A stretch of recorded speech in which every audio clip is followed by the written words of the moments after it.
ಶಿವ ಮತ್ತು ವಿಷ್ಣು ಇವರಿಬ್ಬರಲ್ಲಿ ಯಾರು ದೊಡ್ಡವರು ಅನ್ನೋದೇ ನಮ್ಮ ವಾದ. ಆದರೆ ಸತ್ಯ ಏನು ಗೊತ್ತಾ? ಒಬ್ಬರಿಗೆ ನೋವಾದಾಗ ಇನ್ನೊಬ್ಬರ ಕಣ್ಣಲ್ಲಿ ನೀರು ಬರುತ್ತೆ, ಒಬ್ಬರು ಕಷ್ಟದಲ್ಲಿದ್ದಾಗ ಇನ್ನೊಬ್ಬರ ಅವತಾರ ತಾಳಿ ಬರ್ತಾರೆ. ಇದು ಅಧಿಕಾರದ ಕಥೆಯಲ್ಲ, ಇದು ಅಹಂಕಾರವಿಲ್ಲದ ಅಮರ ಸ್ನೇಹದ ದಿವ್ಯ ಗಾಥೆ. ಯಾವಾಗ ವಿಷ್ಣು ನರಸಿಂಹನಾಗಿ ಹಿರಣ್ಯಕಶಿಪುವನ್ನು ಸಂಹರಿಸಿದನೋ ಆ ಉಗ್ರತೆಯ ಜ್ವಾಲೆ ಇಡೀ ಲೋಕವನ್ನೇ ದಹಿಸಲು ಶುರು ಮಾಡಿತು. ಸ್ವತಃ ವಿಷ್ಣುವಿಗೆ ತನ್ನ ಶಕ್ತಿಯನ್ನು ಹತೋಟಿಗೆ ತರಲು ಸಾಧ್ಯವಾಗದಿದ್ದಾಗ ಶಿವನು ಶರಭನಾಗಿ ಬಂದ. ಇದು ಶಿವನ ಎರಡನೇ ಅವತಾರ. ಶರಭನು ನರಸಿಂಹನನ್ನು ಸೋಲಿಸಲಿಲ್ಲ, ಬದಲಿಗೆ ಒಬ್ಬ ಗೆಳೆಯ ಅತಿಯಾದ ಸಿಟ್ಟಿನಲ್ಲಿರುವಾಗ ನಾವು ಹೇಗೆ ಮೌನವಾಗಿ ಅವನನ್ನು ಅಪ್ಪಿಕೊಳ್ಳುತ್ತೇವೋ ಹಾಗೆಯೇ ಶರಭನು ನರಸಿಂಹನನ್ನು ತನ್ನ ರೆಕ್ಕೆಗಳಿಂದ ಆಲಂಗಿಸಿದನು. ಶಿವನ ಆ ದಿವ್ಯ ಸ್ಪರ್ಶಕ್ಕೆ ವಿಷ್ಣುವಿನ ಕ್ರೋಧ ಕರಗಿ ನೀರಾಯಿತು. ಗೆಳೆಯನನ್ನು ಗೆಳೆಯನೇ ರಕ್ಷಿಸಿದ. ಇದು ಕೇವಲ ಒಂದು ಕಥೆಯಲ್ಲ. ವಿಷ್ಣು ರಾಮನಾಗಿ ಭೂಮಿಗೆ ಬಂದಾಗ ಅಧರ್ಮದ ವಿರುದ್ಧದ ಯುದ್ಧದಲ್ಲಿ ಅವನಿಗೆ ನೆರಳಾಗಿ ನಿಲ್ಲಲು ಶಿವನು ಆರಿಸಿಕೊಂಡ ರೂಪವೇ ಹನುಮಂತ. ಸಾಕ್ಷಾತ್ ಮಹಾದೇವನೇ ಹನುಮಂತನಾಗಿ ಬಂದು ರಾಮನ ಪಾದದ ಸೇವಕನಾಗಿ ನಿಂತ.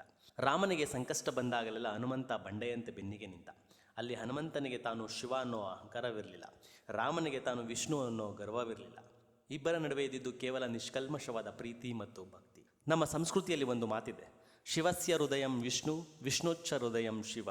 ವಿಷ್ಣುವಿನ ಹೃದಯದಲ್ಲಿ ಶಿವನಿದ್ದರೆ ಶಿವನ ಹೃದಯದಲ್ಲಿ ವಿಷ್ಣು ನೆಲೆಸಿದ್ದಾನೆ.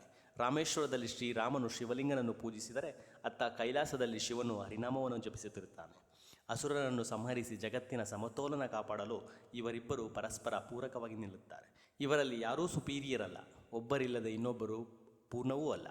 ಈಗ ಯೋಚನೆ ಮಾಡಿ, ಬ್ರಹ್ಮಾಂಡವನ್ನೇ ಆಳುವ ಈ ದೇವರುಗಳಿಗೆ ಅಹಂಕಾರವಿಲ್ಲದಿರುವಾಗ ಪುಟ್ಟ ಮನುಷ್ಯರಾದ ನಮಗೆ ಯಾಕೆ ಅಷ್ಟೊಂದು ಗರ್ವ? ಶ್ರೇಷ್ಠತೆಯ ವ್ಯಸನದಲ್ಲಿ ನಾವು ಪ್ರೀತಿಯನ್ನೇ ಮರೆತು ಬಿಡ್ತಿದ್ದೀವಿ. ನಿಜವಾದ ಗೆಳೆತನ ಅಂದರೆ ನಿಮ್ಮ ಫ್ರೆಂಡ್ ಕಷ್ಟದಲ್ಲಿದ್ದಾಗ ಅವನಿಗೆ ಶಕ್ತಿಯಾಗಿ ನಿಲ್ಲೋದು. ನಿಮ್ಮ ಗೆಳೆಯ ದಾರಿ ತಪ್ಪಿದಾಗ ಅವನನ್ನು ಶಾಂತಗೊಳಿಸೋ ಶರಭ ನೀವಾಗಬೇಕು. ಸಹಾಯ ಕೇಳುವ ಮುನ್ನವೇ ಕೈಚಾಚೋ ಹನುಮಂತ ನೀವಾಗಬೇಕು. ಹರಿ ಮತ್ತು ಹರ ಇಬ್ಬರೂ ಒಂದೇ ನಾಣ್ಯದ ಎರಡು ಮುಖಗಳು. ಸ್ನೇಹದಲ್ಲಿ ಅಹಂಕಾರಕ್ಕೆ ಜಾಗವಿಲ್ಲ ಅನ್ನೋದಕ್ಕೆ ಇವರೇ ಸಾಕ್ಷಿ. ಈ ದಿವ್ಯ ಸ್ನೇಹದ ಬಗ್ಗೆ ನಿಮ್ಮ ಅಭಿಪ್ರಾಯವೇನು? ಕಮೆಂಟ್ ಮಾಡಿ ಮತ್ತು ನಿಮ್ಮ ಬೆಸ್ಟ್ ಫ್ರೆಂಡ್ಗೆ ಈ ವಿಡಿಯೋ ಶೇರ್ ಮಾಡಿ. ಹರ ಹರ ಮಹಾದೇವ್. ಓಂ ನಮೋ ನಾರಾಯಣಾಯ.